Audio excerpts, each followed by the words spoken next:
I'm gonna beat his ass if y'all talking. I'm ready. Y'all better be quiet.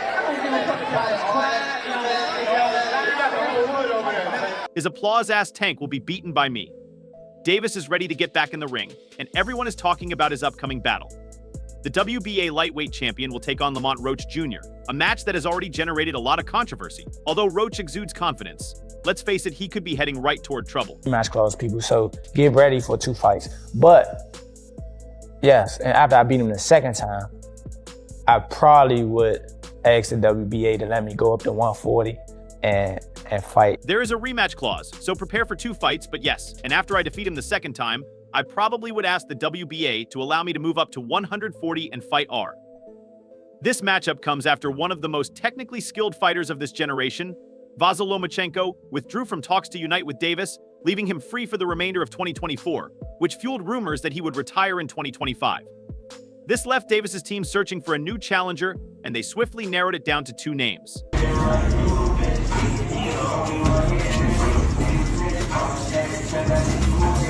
Valenzuela Jose Rio and Roach Jr. Danta's own in Baltimore. As one of the world's best pound-for-pound fighters, Davis is unbeaten at 30-0-0-0 with 28 knockouts. Because of his dominance in the lightweight division, he has been able to select opponents from the super featherweight ranks. Permission was granted for Lamont Roach, the current WBA junior lightweight champion, to advance in anticipation of facing Davis. I don't know Lamont Roach, but, you know, when you're looking at Shakur Stevenson, when you're looking at, you know, these other fighters that he should really be fighting, you know, he don't want to do them fights. He wants to retire. Yeah. So don't come and, but don't come at me. I'm not familiar with Lamont Roach, but when you look at Shakur Stevenson and the other fights he should be getting into, you realize that he doesn't want to do them and wants to retire. So, no, don't come at me repeatedly. However, many fans believe that Tank is using this as a tactic to preserve his impeccable record. Despite having a strong 6-fight winning streak, some critics contend that Pooch doesn't really threaten Davis because his most notable victory, a razor-thin split decision over Hector Garcia, didn't exactly shout dominance. Nevertheless, Pooch has been outspoken on social media about his belief that he's more than just another opponent for Davis to harass. Pooch didn't hold back when he posted, "You must think I'm one of them." Regular __, that's a big comment, but Davis retaliated in typical Tank form. I encourage you not to talk too much since it can be harmful to you. You already know that though. You fought or something. LOL. Davis retaliated. Announcement of the Gervonta Davis-Roach fight. I think that, you know, he's had a lot of criticism, but it's not a bad fight. You know, Lamont Roach is a world champion. He's smaller than Gervonta Davis. The problem is, not many people are aware of who he is or his ability. But he can fight. I don't think it's a huge fight, but not a What do you think about the announcement of the Gervonta Davis-Roach fight? Well, I don't think it's a bad fight, even though he's received a lot of criticism. You know, Lamont Roach is a world champion, but he's smaller than Gervonta Davis.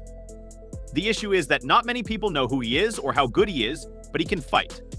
Let's face it, Roach has some nerve to enter Davis's world with that level of vigor. In a press conference in Washington, D.C., Tank acknowledged that he had other options before choosing to fight Davis. When people ask if he jumped at the chance, he said, "I had opportunities on the table, that's why I didn't take this from the jump immediately. When it was offered to me, Tank's most recent fight with Frank Martin ended in a brutal knockout, a stark reminder of the power he brings to the ring." Roach may have improved since his only career loss to Jamal Herring in 2019, but it's difficult to imagine him handling the kind of pressure and explosiveness Davis brings. But I'm a competitor, and I think I'm the best, so I'm going to show it amateurs, Roach added. We've spent time in camp together. He's been around Tank. He's seen Tank up close and personal, whether he's in the ring with him or not. That matters. When you know a guy's rhythm, when you know their speed, when you know what they're... They've spent time together, gone camping, and he's seen Tank up close. Whether he's in the ring with them or not doesn't matter because you can tell a guy's rhythm, speed, and thoughts. When asked why he finally decided on this fight, Roach made it clear that the stakes were too high to ignore and that there was a lot of upside. He said, "When I win this __, I'm going to flip all the way over." So for me personally, I set out to become a legend in this sport, and I believe that this fight is the beginning of my legendary run, which is what took it to the next level. Of course, the money is nice, and I can build my brand so that I can provide for my son and never worry about anything. Davis isn't just another champion, he's a phenomenon with the strength, speed, and killer instinct. Roach may view this battle as an opportunity to solidify his legacy, but does he really grasp what he's up against? Davis has it all, and although Roach has demonstrated perseverance and tenacity, entering the ring with a Tank is completely different. The Beast. I'm not looking at Lamont the way that everybody else look at Lamont. Like, I know I know Lamont is a really good fighter. I'm not. This ain't no Frank Martin. That's all I'm gonna say. Yeah. It's a real good fight. I'm not viewing Lamont the way everyone else does, as though I already know that he is an excellent fighter. I'm not saying this because I'm not Frank Martin. I'm just saying that it's a great fight that will only become hotter. Another possible opponent of Davis, Jose Rayo Valenzuela, won't compete until the following year. At first, Valenzuela's camp had indicated interest in a fight, but a number of issues, such as Isaac Cruz's continuous plans for a rematch and Valenzuela's alleged altercation with Gary Inane Russell, eliminated him from consideration. As a result, Roach is now the only person standing in Davis's path, and he isn't avoiding the limelight. He has been outspoken about his desire to make history and disprove Desquez, saying, "I worked my ass off to get right here." I think he actually took this fight for the naysayers and all this and all the people talking shit about the fight. I think he actually took the fight because he know that I'm a dog, and he want to prove his skills against. I believe that he took this fight because he knows that I'm a dog and that he wants to prove his abilities against him. However, even with 3 months left before fight night, Davis is already discussing what a victory would mean for his career. Additionally, he has heard all of this before, and every opponent who enters the ring with high hopes only ends up on the wrong end of a highlight reel of knockouts. Moreover, moving up in weight is a difficult task for him because he has had success at junior lightweight, and moving into the lightweight division is no easy task. Davis's deadly blows are aimed toward. I say 9th round. What? I say 9th round. You said 9? Yeah. What's your response to that, Lamont? Look, he got scared. Look. He looked at night. I'm telling you, you saying you going down in a night? What is your reaction to that Lamont look? He looked afraid that night, and I'm telling you that you're going down in the night. It's no secret that some fans think Davis's choice of Roach was a deliberate move. In order to pad his record and avoid the more dangerous fighters in his division, critics claim that Tank frequently chooses opponents who are unlikely to pose a serious threat to him. However, even if that were the case, Davis has consistently put on incredible performances. According to Oscar de la Hoya, Lamont Roach Jr. could surprise everyone by defeating Gervonta Tank. Fans may not be particularly impressed by Davis Roach's strength or impressive resume, but De La Hoya finds something in him that others are quick to ignore. It's not only about the numbers or previous results. The question is whether Roach's flexibility and inner ring thinking will be sufficient to defeat a force like Tank. Cool. It's going to be a tough night for Roach, but you can never count him out. You know, watching him fight up close and personal, he's sneaky good, which means he can catch you at any time. He can land combinations, sometimes at will, without you even knowing it. You know, he's that sneaky. So yeah, it's going to be very interesting, but it's going to be a difficult night for Roach, but you can never count him out because, as you can see from watching him fight up close, he's incredibly cunning and can catch you at any time. He can occasionally land combinations without you even realizing it. Tank's record is impeccable, with 30 wins, 28 of which were knockouts, and his reputation as a relentless, hard-hitting finisher has made him one of the most feared fighters in boxing today.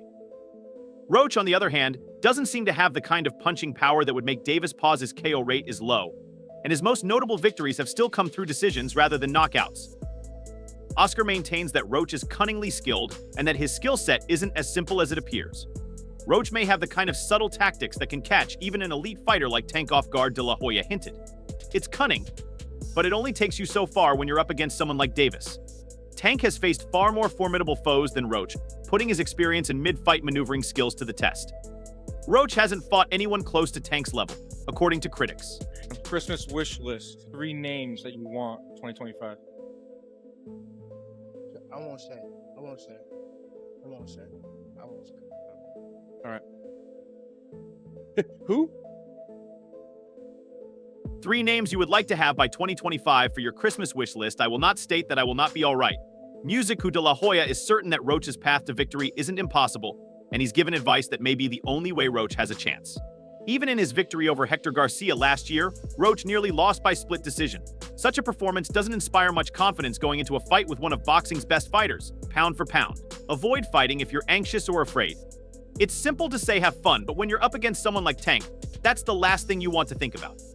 Roach would need to maintain composure because Davis is more than simply a powerful puncher. He is a strategic predator in the ring who is constantly searching for a chance to deliver a devastating blow.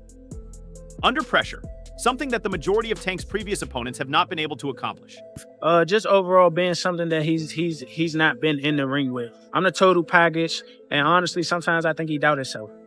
But I'm a competitor, and I feel like I'm the best. So I'm a show up. When he talks about you not bringing your family, what goes through your mind when you hear him say that?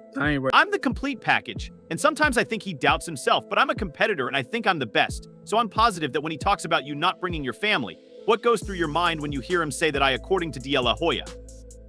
Ain Wurid's strategy would be to keep Davis guessing by hitting from unusual angles, alternating big strikes with lighter combinations, and remaining unpredictable.